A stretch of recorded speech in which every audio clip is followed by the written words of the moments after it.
guys. The attendance was 43-47. There is no gate. I'll give you the fight of the night bonuses. Obviously the knockout of the night. It's Kennedy. Sub of the night goes to Chiesa. And the fight of the night goes to, which was very tough decision. There was so many great fights tonight. The fight of the night goes to Habalov and Masvidal.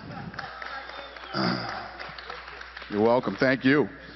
It was tough. There were some good fights tonight. It was tough to pick, but I thought that was the fight of the night for sure. Any questions before any of the other fighters get here? Any of you three media guys here want to ask a question? Of course you do. Here we go, Ariel. Tim Kennedy told me that he tore his quad rather seriously a week ago. Did you know about this? I did not. You guys always tell me about all these injuries. I never hear about them until you tell me. Now knowing that, did you see that in his performance at all? Well, he was getting picked apart right before the knockout. You could tell that he was having trouble with him. But, you know, this fight happened because he's a tough guy, man. You know, it was a fight with two real tough guys, and he scored a big knockout. You know, a lot of people were talking smack, including myself, about him after his last fight. And like you and I just talked about, this is a business where we are only as good as our last fight, meaning the UFC and the fighters. And, you know, it worked out for Tim Kennedy this time. And, you know, Tim was, prior to his UFC debut, he was a little critical of pay. And you had a famous quote saying, "Who is Tim Kennedy?" Right. Do you know who he is now? I do now. I knew who he was after he started yapping off. Question for Michael. Obviously, you were very emotional after your last fight in your hometown and it was a loss. Did you feel any extra pressure going into this fight? Because, you know, some people were starting to count you out a little bit. He was coming off a loss as well. No pressure at all. It's always nice to, you know, go away from home and just come here with my team and come take care of my job instead of, you know, accommodating all the friends and family. Sometimes it's just easier to go on the road and fight instead of fighting at home. The pressure is ridiculous. When people say home field advantage, I don't really believe in that in fighting. I feel like it's a disadvantage, but, you know, it's part of the game. I'm just glad I came here and won, and anybody that said I was irrelevant, well, you're sadly mistaken, because I'm not going anywhere anytime soon.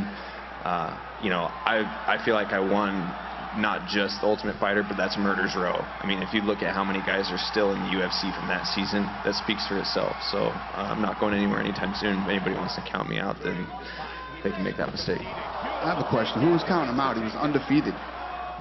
What idiot was counting him out? Yeah, he had one loss. He's 9-1. People are counting him out? Well, the question wasn't so much that you were counting him out, but you know, they were criticized. That was a weird question. It was weird. Who's next? Who doesn't have weird questions? Go ahead. Dana, how long has the concept of doing a troop show been? You guys purchased the company shortly before 9/11. Is this something that you thought maybe, you know, at some point years ago down the line that, you know, we could do something like this and give back, or has it just been the last few years? The fight, no, we got introduced to the Fight for the Troops through Mr. Fisher. And, you know, as we got introduced, well, first of all, a lot of people in this country, including me, don't understand that we don't take care of our troops when they come home wounded. You know, we take care of the police, we take care of the firemen. You know, how do you not take care of the troops? That makes no sense. But it's true, and it's a fact. And since the government doesn't do it, somebody's got to do it. So we started to, we went down to the Fisher House down in Texas. I've been to Walter Reed.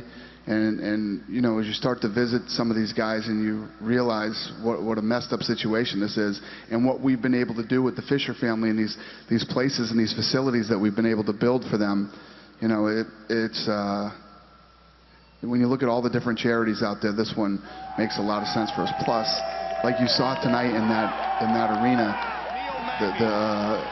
the United States Armed Forces love the UFC and they love mixed martial arts, so it's a perfect fit. What did you think about the finish in the Green Krause fight? Did you think that third shot was that a clean shot? Did you think it was a low blow? I thought it was a clean shot. I thought that you know, the first two were definitely low. That other one was right on the border, and you know, I heard Joe saying The foot hit the cup. It hit the top of the cup. You know, who knows? I mean, I thought it was on the border. I didn't think that. I didn't think that shot was worthy of. I think that was more body that hurt him than the actual cup. But I didn't get kicked either.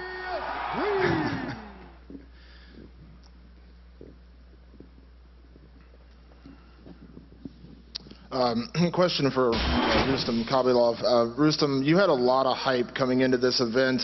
It seemed like Jorge was able to throw you off your game a little bit early, but can you talk to us about that kick in the third round, where that came from, and obviously his toughness to fight through that? В начале этого боя много было разговоров, и в начале боя не все шло по плану. Но можете рассказать о ударе в третьем раунде, вертушке, которую ударили? Before this fight, before 3 days, this guy talked about me, bad speak, and I focus this fight, and I tell all my friends I win. Maybe I know when I die, and I try everything. For my coach tell me for last round spinning back kick, and I try this, is work. And question for Alexis Davis, since she's up there now. Obviously, Alexis, this was a huge win for you over a very, very tough opponent. Can you kind of talk to us a little bit about the game plan? Because everyone knows you're a ground fighter, but it seemed like you were very resolute in standing up with her. Yeah, you know, and I noticed in our last fight, she kind of came out southpaw, so we were kind of prepared for it already, and we knew, you know, it's, you know, not really usually her fighting stance, she's trying to play with it a little bit, so that was going to be what we were set and determined we were going to do, go for that inside leg, come across, you know, with the right hand, and it was just, I felt like I had the range, I knew I had the reach advantage for the stand-up. You're now 2-0 in the division, and we're not sure what's going on with the title picture. So is this, do you feel like, you know, either you need to be a #1 contender or maybe face a person like Kat Zingano when she comes back, or where do you feel like you fit right now? That's where I would love to be right now. You know, I'll take any opportunity I get. This is where I want to be. Obviously, you know, we're all here. We all want the title shot. You know, is that my next step? You know, do I have to go to Kat Zingano first? We all know, you know, she's set in line for it, but whatever comes at me, I'm ready. Question for Dana, kind of to that point. I know you don't matchmake on the night of the fights, but what did you think of Alexis, and where does she stand because of Kat? We're not sure where she's going to come back or how she's going to come back from that knee. I have a lot of respect for Liz Carmouche, and I think she's a great fighter, and she absolutely picked her apart tonight. You know, Liz, she shut her down. She made her tentative. She made Liz obviously feel uncomfortable, like she couldn't throw any punches or do anything. And I thought she fought a great fight tonight. Obviously, you know, the women's division, you know, with Kat Zingano hurt, and this fight's going to happen between Misha and Ronda. Who knows? I mean, Errol asked me that question earlier. You know, we'll see what happens. The win she had tonight was very impressive and definitely puts her in a good position. Question for Sapo. The fight was looking good for you, obviously up until the finish. Were you happy with what you were doing up until that point? And was that kind of punch from him, that sort of leaping left hook, was that something that you had prepared for? I prepared for everything in this fight, you know. I was ready. I just have a few weeks, but I was ready for everything. I waited for 5 fights, 5 rounds, waited for stand-up fight, for fight on the ground. Just have a cut. It's happened, you know. I'm not happy. For me to be happy, I have to win. And it was this time. He was better than me today. What did Dana White say to you up there? He say he trusts me, you know. He picked me for this fight because he know I'm tough fighter, and he trusts me. He still believes me. A question for Yoel. Is your translator with you? Oh, he's with you. Oh, okay. You're 36 years old, and you've obviously been through a lot, and you had a surgery. Do you want to expedite your career? You know, sometimes when guys come in, they bring them along slowly, but given your age, do you want to move things on a little quicker than most? Tú tienes 36 años, tú entraste en esta carrera un poquito más tarde de que otros. ¿Tú quieres que tu carrera se mueve más rápida y entonces tengas oponentes más duros antes? Bueno, creo que todo va dependiendo de cómo uno lleve la vida. Y yo llevo una vida muy disciplinada, llevo una vida muy profesional y creo que la edad no me impide el poder dar lo que se espera de mí, tanto como los entrenadores, como mi familia. Confío en Dios de que la edad no será un impedimento para yo poder dar lo mejor de mí. Primarily, I don't believe my age is an issue. I live a very disciplined life. I eat well and I keep a very schedule. And so I don't think I would need to be expedited just because of the very fact that I know I'm going to be good for as long as I need to be based on the discipline routine I take. And just one more. Do you consider yourself the best wrestler in mixed martial arts right now? ¿Tú te consideras el mejor luchador en mixed martial arts? Sería muy jactancioso de mi parte decir eso, pero eso lo debe decir el pueblo, ¿no? Y el público. It would be very high in ego for me to say something like that. That's something for you guys to decide.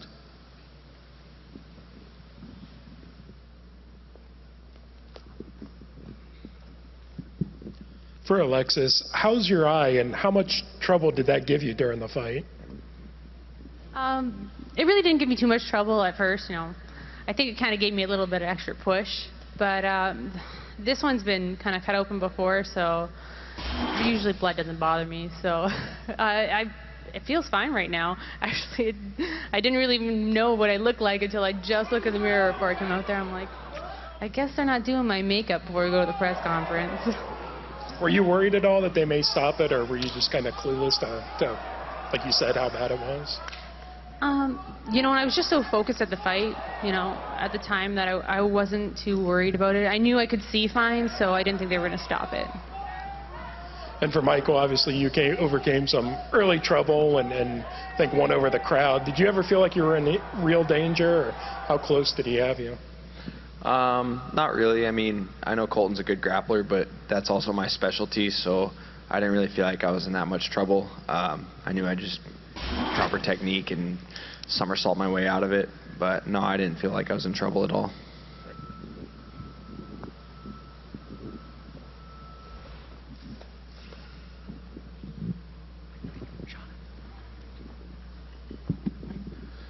This is for Michael. Your last fight, you had the setback in front of your home crowd, and obviously you reacted very emotionally to it. How did it kind of feel, conversely, getting the win over someone who was kind of in front of their home crowd? It's almost like being on the opposite side of things. Like I was saying earlier, people don't realize the pressure that you have when you fight at home. I mean, it's not just accommodating everybody, but you know, it's just a lot of pressure you put on yourself. Anybody in the sports business always wants to perform best when they're fighting at home in front of their friends and family. So it felt nice to be on the other side of it and not have to deal with that and get the win. But yeah, you know, and the other thing about the Masvidal fight, it's not just losing in front of your home crowd, it's losing with 1 second left in a round. I'm a fierce competitor, and I know it wasn't very sportsmanlike of me to run out of the cage like a girl, but when you lose by 1 second, when you're having that good of a fight against a guy that potentially is in the top 15, I think you'd be mad at yourself too. This question is for Yoel. You decided tonight to stand with your opponent. Obviously, you made the right decision. But on the other hand, what made you forego your wrestling tonight? What was it about your opponent that made you decide that standing with him was the correct decision? Tú decidiste hoy usar el boxeo, pero no luchar con él. ¿Por qué decidiste eso? Porque se sabe de antemano que yo soy un luchador. Entonces queríamos preocuparlo, hacerle sentir que y venía a luchar, pero en realidad lo que le íbamos a dar era con las manos. Because of course everyone understands that I'm a wrestler, so we prefer to have him think we're going to wrestle him and then strike. Yes, this can go to Mike, Rafael, and Alexis. Yes, I was wondering, after facing so many opponents in your career, do you feel that fighters with military backgrounds handle themselves in a more different way than fighters without military background? And if so, in what ways do they feel different? Like fighting Liz, I knew watching a lot of her fight videos, and I'm a huge fan of hers. That she's almost very composed when she fights. You never see her gas out. You never see her get tired. And I think she's just the way she's able to handle herself and to constantly push the pace. I think that's has a lot to do with her background. That she's kind of that set in the determination that she has. Yeah, man, for sure this make him strong. He have a great cardio. One of the best in MMA. He's strong guy. He's very resistant. He never give up. He always go forward, and for sure this make him strong. I can say that helping a lot. His condition, his power, for sure everything is happening with that. The one thing you can expect when you're fighting somebody that's in the armed services is somebody that's very mentally tough and disciplined. You're going to fight somebody that's not cutting corners in their training, that's always working hard, and they're never going to mentally falter in a fight.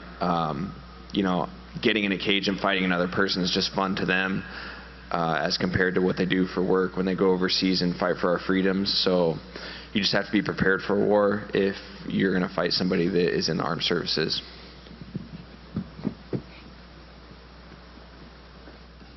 Question for Tim. Hey, Tim. We could tell a little bit what you were saying to the crowd when you jumped on the cage, but can you elaborate a little bit? It sounded like you were saying, "I love you," but what else were you saying to them? There was a lot of "I loved yous," and I'm sorry that I left you, and I'm embarrassed to be in here, and I'm humbled to be in here, and please forgive me for leaving you, and just a lot of that kind of sentiment. I wanted to get out of the cage and run up in the crowd and never come back. So you say like you're apologizing and asking for forgiveness. Is that something that, since you left active duty, has been bothering you a lot? Like, do you feel guilty about that? Every day. Every day. My wife and I, we don't argue, but probably the only thing that we ever have points of contentions about is me putting back on a uniform. So I'm always like, if a war kicked off, she'd probably just give in. But right now, she's on the upper hand. She's like, "What are you going to do? You're going to go back and teach at the sniper schoolhouse or teach at, the CQB schoolhouse?" And I was like, yeah. I miss it every day. Do you think you will ever go back? If a war kicks off, absolutely, for sure, positively. Or if you could talk to my wife. You're good at talking. You could talk to my wife about it. Okay. Help me out. Sure. Thanks. Appreciate it. And just curious, did this help maybe temper some of those feelings of guilt, because you were able to sort of entertain the troops and give back for one night only? Did that help battle those emotions? Man, this is a drop in the bucket to what needs to be done, so, both for me and I think for that community. So maybe a little bit, but no, I have so much more to do, I'm just getting started. One last thing. Obviously, you've been talked about as an opponent for some big names as of late. Is there anyone in particular you feel like the UFC should match you up against next?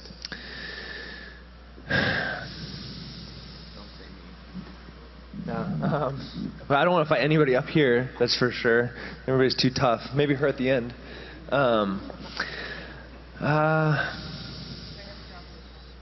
No, not off the top of my head. No, I don't have any. I'm not gonna call anybody out right now. I'm gonna wait till I get back to Twitter and Facebook, and then I'm gonna fire relentlessly. Yeah.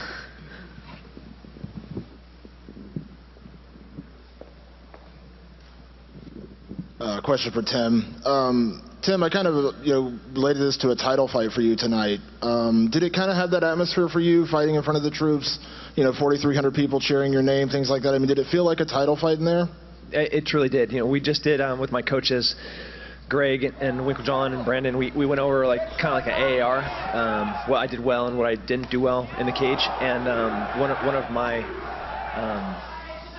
criticisms of myself was I had to wait for the crowd to stop cheering because I was afraid to be emotionally commit to something and not do it for the right reasons. Like they're screaming, Ranger up, and I wanted to start throwing overhands and blitz the guy, and I was like waiting for them to stop, and then they didn't stop, and they started cheering USA, they started cheering Kennedy. I'm like, for the love of God, just, you know. So it had a negative effect on me because I was waiting. I was apprehensive. There was a lot of reservations. You know, if there was any amount of pressure that could be put on a single fighter for a fight, can't think of a situation that would be more stressful than this. You know, being like the biggest face of the military in the UFC, fighting on the first Fight for the Troops card in I don't know how many years, and then be a main event against a freaking superstar on a win streak that's has a Gracie black belt. That, you know, like, yeah, I was stressed out. Now that it's over, though, what was it like? I mean, the moment everyone in the media knew when they started chanting "Ranger up," you know, what that was about, chanting for you. I mean, now that it's over, how cool was that? Because I know a lot of fighters say they don't want to hear the crowd, or they try to shut the crowd out. But I mean, now that you know you heard it, how was that now? Man, when I Nick Palmisciano, the owner of Ranger Up, he was in my corner with me. He's been with me ever since the beginning. I have 10 years. I hop over the cage. The dude's crying. Well, this is a dude from West Point that, you know, he's like a big Ranger, tough guy, and 100% overwhelmed with emotion, not because of them cheering Ranger up, just he was as emotionally connected to this event as I was. He had the same stress as I did. He had to put up with me being skinny and a little bitch the whole entire time. So it was way overwhelming. And now, you know, when I'm walking through the auditorium, you know, like a guy would walk up, be like, "You're my hero," and I was like, want to start crying every time. I was like, "Motherfuckers, stop doing that," you know. You're getting me. Stop. So, yeah, it's very overwhelming and definitely an opportunity to learn from. So when I do have a title fight, I know what I'm gonna expect. And one question for Rafael. After the fight, you were obviously visibly upset, but it seemed like the troops were still supporting you, patting you on the back. No one booed you tonight. I mean, is there something you can take away as still a special night for you? Because you did seem to have the support. They never booed you once, and I saw a lot of them were patting you on the back and kind of supporting you on the way out of the cage. Yeah, man, for sure it was a special night for me, fighting the main event, fighting with a tough guy like that, you know, and fight for the trophy. That's the big honor for me. And that shows how these people respect, you know. I think that everybody gonna boo me, nobody booing, you know, everybody support. And that's the people have to learn with these guys, you know. They represent one country, they fight for the country, and they are very, very special people, you know. It was a good night, you know. It was a good experience. I hope I can have a new experience again, you know. But it was a great fight for these guys, you know. It's a good blessing for me. Thank God for this opportunity.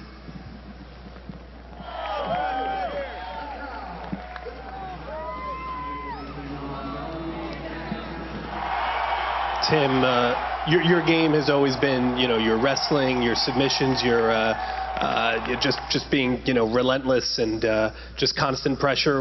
Where did the one-punch knockout come from? Is that something you've tried to focus on, or was just the perfect night and the perfect circumstances? Winkle John, Greg Jackson, and Brandon Gibson. I mean, I'm not lying. I threw that punch. Coach, how many times in the past 6 weeks? You know, Natal, when he circles off, he circles off often. You know, he's when you start pressing forward, he's good at getting off on an angle.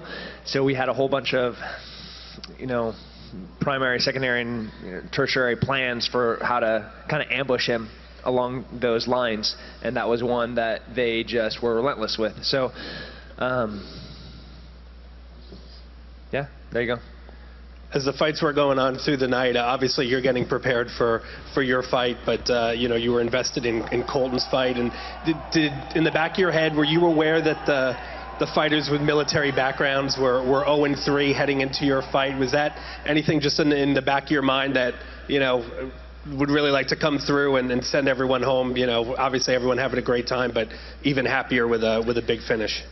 So I tore my quad coming into this camp. The very last week of fight camp, just stupid thing happened. Lady walked out on the track, and it was either run over a 65-year-old lady, probably kill her, or try to decelerate in about 2 meters. I chose to decelerate and just fell to the ground, grabbing my leg, screaming, holy, not great words. So if they had to roll me into the cage to fight Natal, I would have fought him. In the cage, once they lifted me up and hoisted me into the cage, Natal would have had to shoot me and bludgeon me to death until I quit. I was irrelevant to the entire card. I was 100% focused on fighting Rafael and making sure I went out there and won. I'm too dumb to care. Just to elaborate on that, initially when you injured your quad, what went through your mind? Did you think for a second, oh my God, I might not make this card? I told my coaches about it. I'm not going to hide it. And we did everything that we could, like crazy wacko stuff, from this weird Chinese suction cup thing that they set fire to and dragged it over to my muscles, which is really painful, to deep tissue stuff, to KT tape, to man, it was just like Ben Gay. You walk in my hotel room, it stinks. All the way up to last night, every night, trying to get some form of deep tissue relief. No, I didn't lie to you when we did our little interview in there. You would have had to kill me to prevent me from getting in that cage tonight. I swear to God. I would be dead, or I'd be in that cage fighting. How much pain are you in right now? I was in the car, and Nick, right there, he's like, "Great job, buddy," and grabbed me, and I was like, I fell over, and our driver just starts laughing. She's like, you can't touch my leg right now. Well, you could, but then I'd try to bite your throat out. Did that add to your stress tonight? That was on the forefront of my mind. If you watch the fight and all my previous fights, I never leg check. I take a kick to land a punch.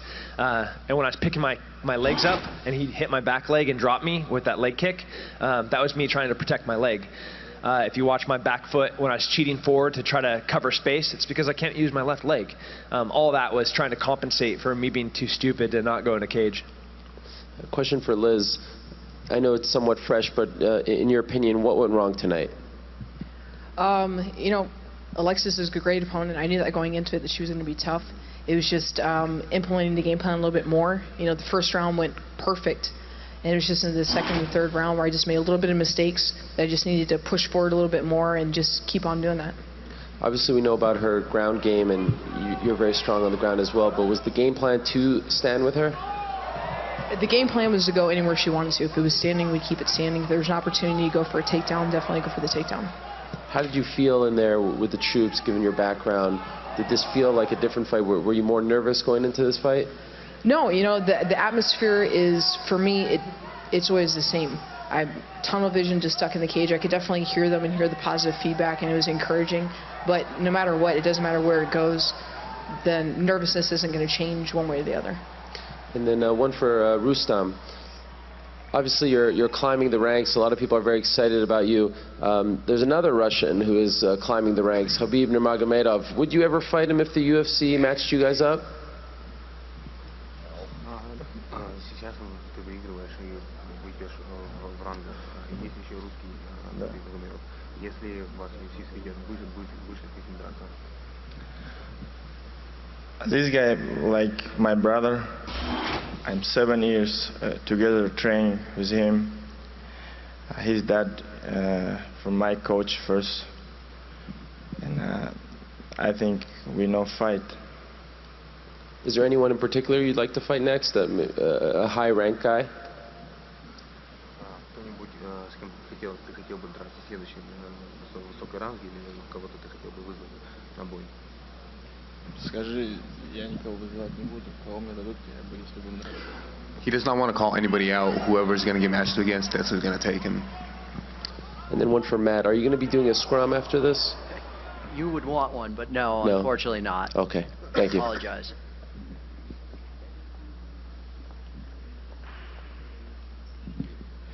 This question's for Liz.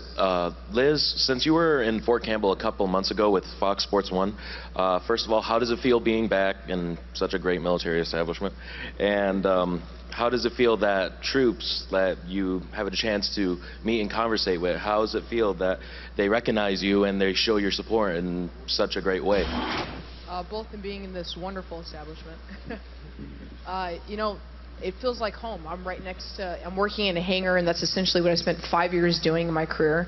I'm right next to the airfield. That's what I spent my entire time in the Marine Corps doing. So it definitely feels like a second home being here. It doesn't matter what branch. There's a camaraderie that comes just being in the forces in general. And then to be able to talk with everybody and just see the impact that we've all had just by being here has just been amazing. Questions for Alexis. Alexis, actually, when was the last time you ran from the cage? Yeah, Mike over there. I don't think I've seen ever a female run from a cage. I was just checking. Thank you. Okay. Any other questions?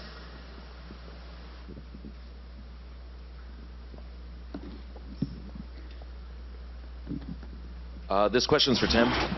Tim, you were originally supposed to fight Lyoto Machida originally on this card, and since after his dominating victory over Mark Munoz, and now after your dominant victory, how do you by chance see that fight maybe in the future since it was an original lineup? And if not, where do you see yourself in the division, like as of right now after the dominating victory? You know, I'm only 2 fights into the UFC. You know, I'm not going to call out guys that are in, you know, the top contendership spots. Additionally, he's scheduled to fight Mousasi, another guy I would love to fight. So I think I'm middle of the pack, honestly. There's a whole bunch of guys that are on bigger, more substantial, more meaningful win streaks right now than I am.